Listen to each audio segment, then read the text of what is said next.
An engineer was furious with one of his workers who always failed at his tasks. While he was scolding him, their female boss happened to walk by. When she looked at the man being scolded, she suddenly froze.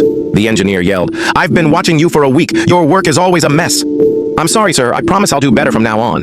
But the engineer snapped, "I always hear that from you. This is it. Here's your final pay. You're fired. Leave now." The man walked out with his head down while the boss just stood there in shock. Her assistant noticed. "Ma'am, are you okay? Do you know him?" She whispered. "He's my best friend, the one I've been searching for all these years." Suddenly, her mind flashed back to 6 years ago.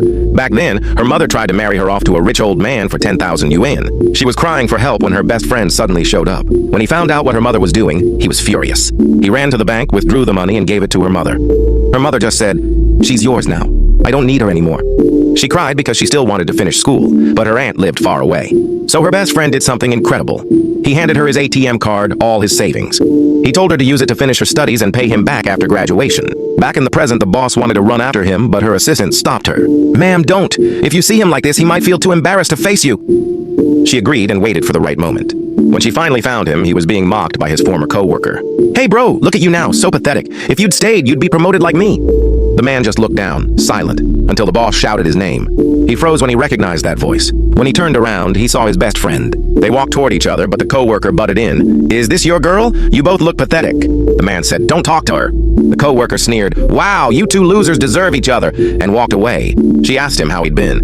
He sighed, "I'm drowning in debt, but I still eat good food sometimes. What about you? Did you graduate?" She nodded. "Yes. After college, I stayed in the province. But when I came back here, I looked for you. I missed your cooking." "My dumplings? Wait here. I'll make some for you." Suddenly, the assistant arrived. "Boss, you forgot your ATM card in the car." When she took it, she turned to him and said, "I came back to return this to you. There's 10 million yuan in it now." He was shocked. "Wait, why? And boss?" She smiled. "She's my assistant. I'm a businesswoman now." He asked, "Then why do you look like this?" She said, "I didn't want you to feel small. I wanted us to look the same." She looked him in the eyes.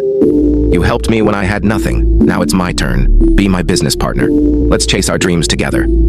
So, do you believe true friends never leave each other behind? If you do, like, share, and subscribe. Because real friendship deserves to be celebrated.